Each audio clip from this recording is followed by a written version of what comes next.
Hi friends, welcome to my YouTube channel Daily News Editorial. In this channel, we cover editorial news of newspapers, generally The Hindu.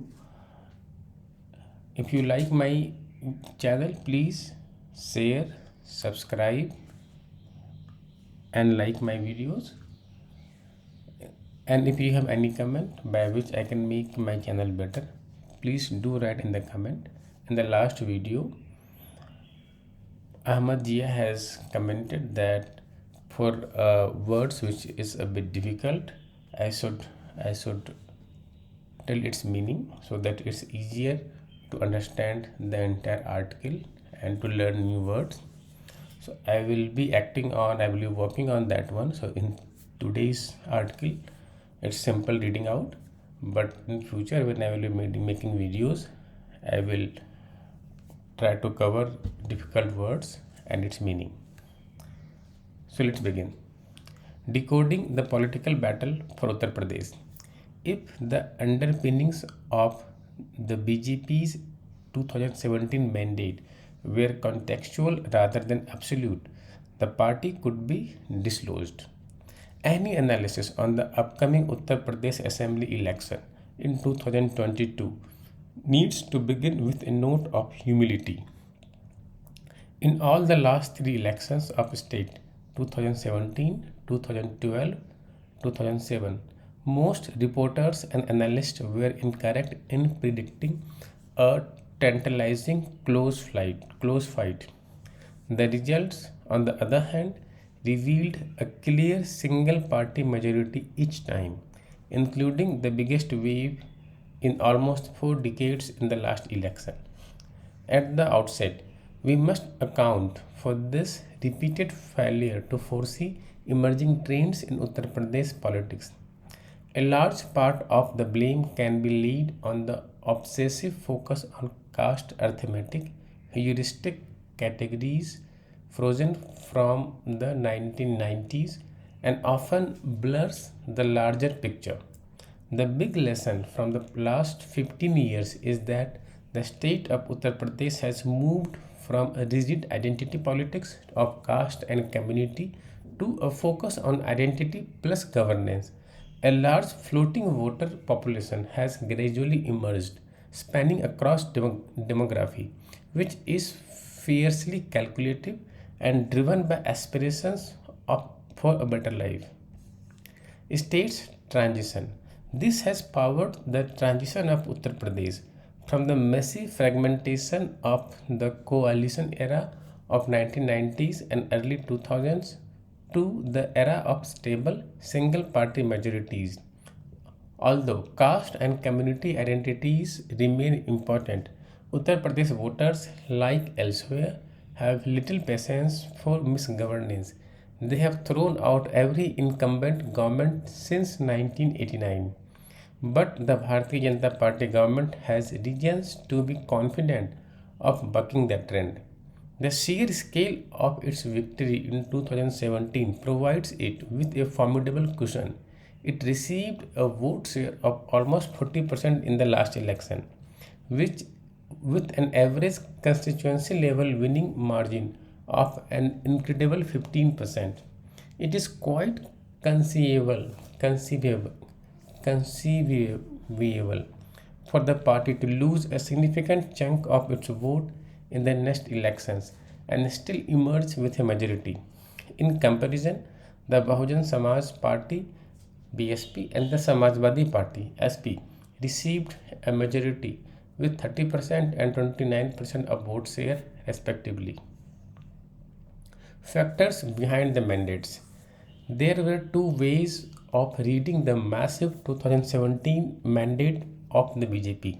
The first is to read it as historical break, where the BJP's ideological triumph fundamentally reconfigured the caste community voting patterns of the state. The second is to read it in the context of the last 15 years, where a large floating voter population frustrated with the incumbent flocked behind and flocked behind the clearest alternative. In this framework, just as the 2007 and 2012 majorities did not reflect a long-term realignment in favor of Bahujan or Sarvajan politics or Loyalites socialism. The enormous mandate received by the BJP in 2017 was also not exclusively a function of Hindutva. In all three cases, the success of the social engineering or ideological messaging crafted by the individual winner was contingent on their party becoming the vehicle for the electorate's accumulated resentment and aspirations, shaped by the specific failure of the incumbent. Under the rubric of Hindu identity and the leadership of Narendra Modi, the BJP became the vehicle for an electorate angry with the crime, corruption, and Yadav favoritism under the Samajwadi Party government. The backdrop of communal rights and the increased presence of Muslim in the local power elite added to this glue of this Hindu consolidation. However, as the assess, as the accession of BJP from 1991 to 1998 in the state and the subsequent decline for 2 decades demonstrated Hindu consolidation in a state like Uttar Pradesh could be an ephemeral phenomenon. Incumbent the prospects.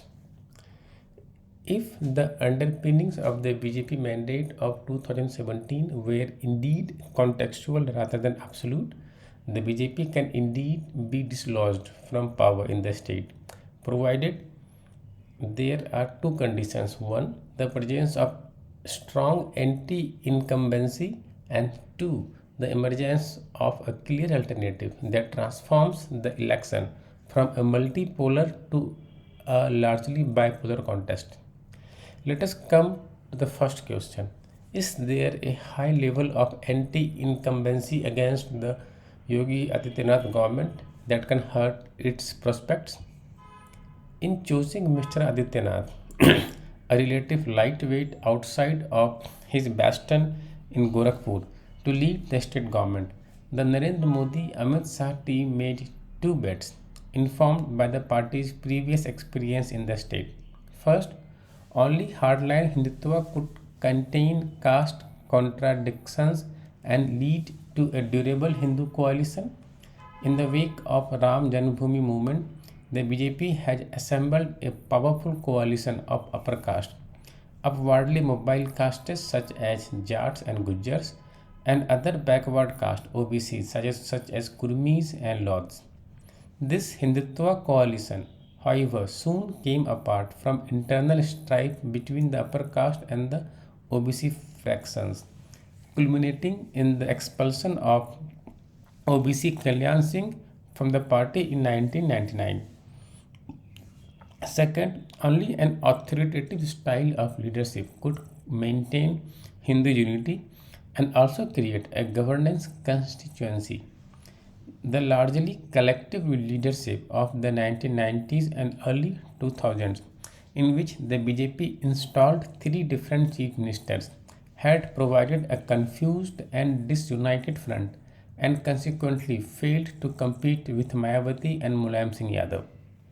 Both of these bets have arguably not paid off for the BJP. One as a political outsider to Lucknow, the first thing that Mr. Adityanath did was build his own political support base on his Thakur identity. Much like previous leaders, Mr. Adityanath filled state institutions, be it Jila Parishads, civil servants, or station house officers, with his own caste man to wield direct power over the administration. The frequent allegations of Thakurwad, Thakurwad or Thakur dominance against his administration suggests that Mr. Adityanath has not so far proved to be a leader with a pan Hindu appeal in the mold of Mr. Modi. 2. The authoritative style of governance has provided indifferent results. While Mr. Adityanath does possess some governance appeal, having a relatively clean and tough on crime image. He has largely been unable to associate himself with either a social welfare constituency or marquee developmental projects.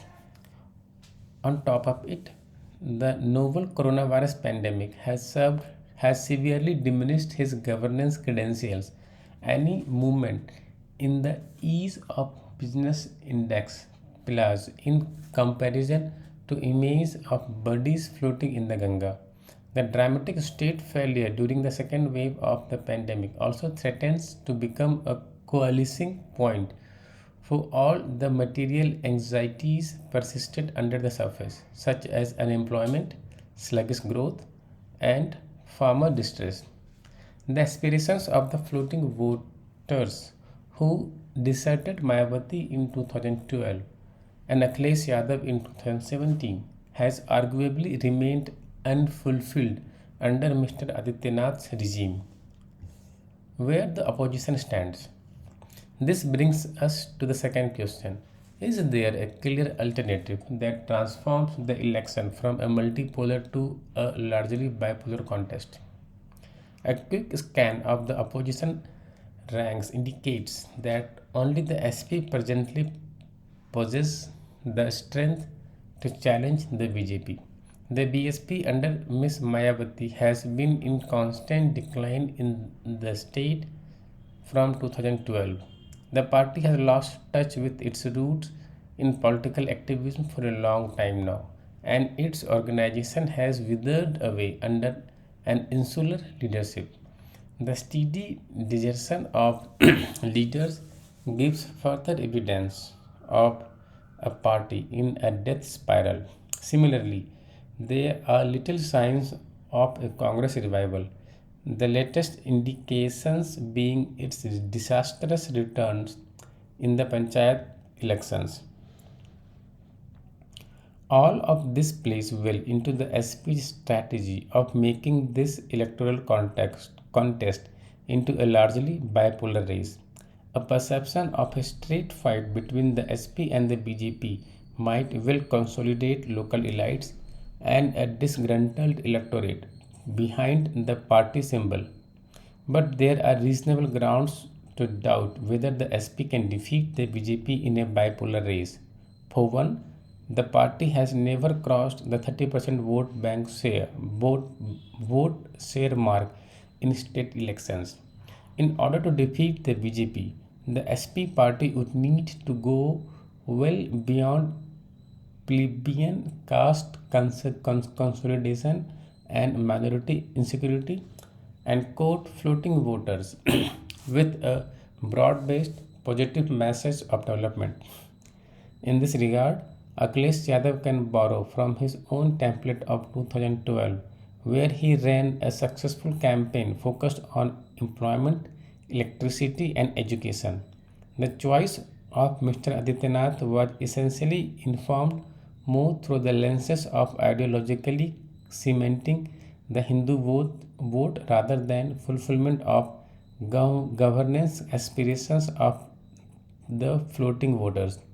If the BJP manages to fritter away its enormous mandate, it would derive from the same source of hubris that filled previous incumbents, overly regarding overly reading into the mandate its own ingenious social engineering or sweeping ideological triumph rather than the contextual aspirations and resentment that underlay it.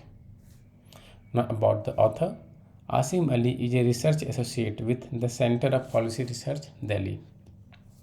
Friends, if you like my article, please like, subscribe, and share, and write comments for any improvements in the video. Thank you very much.